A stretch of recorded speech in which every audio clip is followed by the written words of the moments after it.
নমস্কার বন্ধুরা, চৈতি সিম্পল কিচেনে সবাইকে স্বাগত। আশা করি তোমরা সবাই খুব ভালো আছো, আমিও ভালো আছি। দেখো, আজকে আমি এই ছোট ছোট বেলে মাছগুলোর একটা নতুন রেসিপি তোমাদের সাথে শেয়ার করব।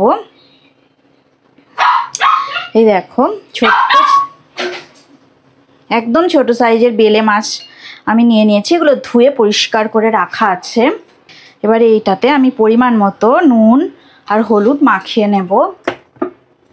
প্রথমে আমি হলুদ দিয়ে দিলাম, এবার পরিমাণ মতো নুন দিয়ে দিলাম। এবারে বেলে মাছগুলোকে আমি ভালো করে মাখিয়ে 10 মিনিটের জন্য রেখে দেব। এই রেসিপিটা একদম নতুন, তোমরা ট্রাই করতে পারো। পুরো ভিডিওটা স্কিপ না করে দেখো, তোমাদের কেমন লাগছে তোমাদের আমার ভিডিও আমাকে কমেন্ট করে তোমরা অবশ্যই জানাবে। তো আমার নুন হলুদ মাখানো হয়ে গেছে বেলে মাছগুলোকে। দেখো, গ্যাসের ওপর আমি কড়াটা বসিয়ে দিয়েছি বেলে মাছের রেসিপিটা করব বলে। এবার কড়াটা গরম হয়ে গেছে, আমি কড়াতে একটু বেশি করেই সর্ষের তেল দিয়ে দিলাম। 2 মিনিট পর তেলটা গরম হয়ে গেলে আমি এবারে স্লাইস করে টুকরো করে কাটা পেঁয়াজ দিয়ে দেব। আমি 2টো মিডিয়াম সাইজের পেঁয়াজ টুকরো করে কেটে নিয়েছিলাম। আর আমার বেলে মাছের পরিমাণ, আর এই বেলে মাছ আমি 500 নুন হলুদ মাখিয়ে রেখে দিয়েছি, মানে ½ কিলো বেলে মাছ।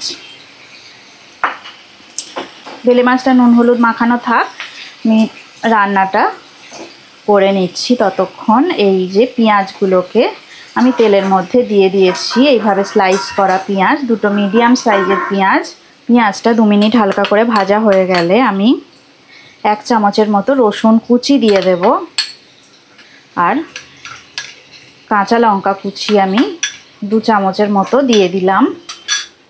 এবার আমি সামান্য একটু নুন দিয়ে দেব আর সামান্য হলুদ গুঁড়ো দিয়ে দিলাম।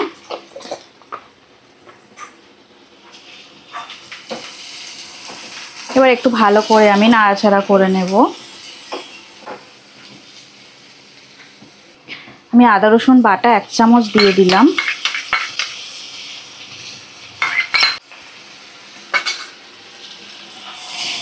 আদা রসুন বাটা দিয়ে আমি ভালো করে নাড়াচাড়া করে নেব।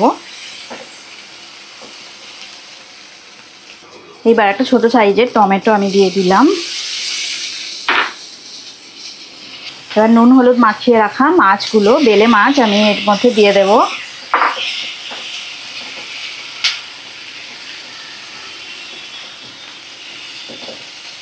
গ্যাসের ফ্লেমটাকে আমি একটু হাইতেই করে দিলাম।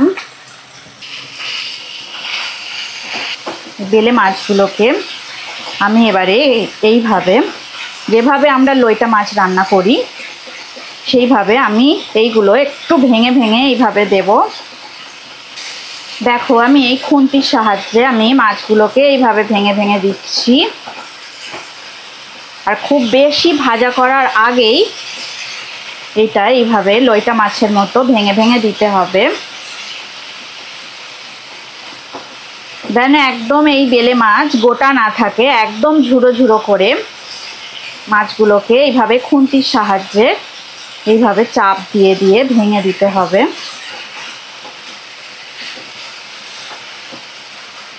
এই বেলে মাছের থেকে একটু বড় সাইজের বেলে মাছ দিয়েও যেটা করা যেতে পারে। এই রান্নাটা একদম ঝরঝরে, যেভাবে আমরা লইটা মাছ রান্না করি একদম ওই রকম ঝরঝরে এই রান্নাটা হবে। ওই ঝুড়ো ঝুড়ো আমি করব বেলে মাছের। এই রেসিপিটা একদম অন্যরকম রেসিপি, তোমরা অবশ্যই এই রেসিপিটা ট্রাই করবে। ফ্লেমটা আমি একটু মিডিয়ামে করে দিলাম, না হলে তলা থেকে এটা পুড়ে যাবে।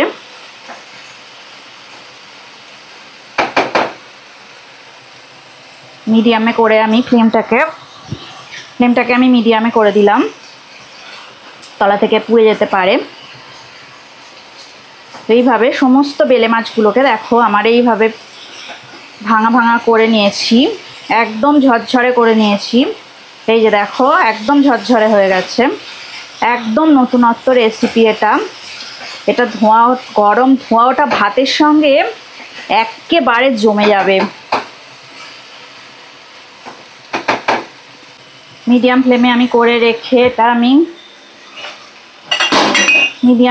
ফ্লেমটাকে মিডিয়ামে করে আমি একটু ঢাকা দিয়ে দিলাম। 1 মিনিট পর আমি ফিরে আসছি। 1 মিনিট হয়ে গেছে, আমি এবার ঢাকাটা তুলে নিলাম। দেখো একদম ঝরঝরে হয়ে গেছে। তোমাদের যদি মনে হয় একটু লঙ্কার গুঁড়ো এতে তোমরা দিতে পারো। এটা একদম চটজলদি হয়ে যায় রান্নাটা, আর দুর্দান্ত লাগে ভাতের সাথে।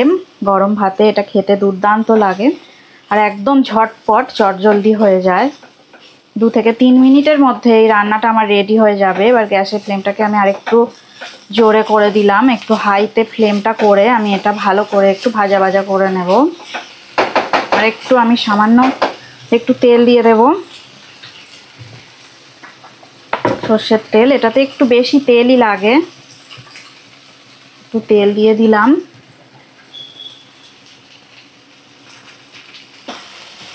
ব্যাস 2 মিনিট হয়ে গেছে, আমি নাড়াচাড়া করে নিলাম ভালো করে। 2 মিনিটের মতো ভালো করে একটু নাড়াচাড়া করে নেব। এবার আমি গ্যাসের ফ্লেমটাকে একেবারে অফ করে দেব। বা রান্নাটা আমার রেডি হয়ে গেছে, এবার আমি সার্ভ করে দেব। দেখো রান্নাটা হয়ে গেল। এবার আমি এই বেলে মাছের ঝুড়ো রেসিপিটা আমি সার্ভ করে দিচ্ছি।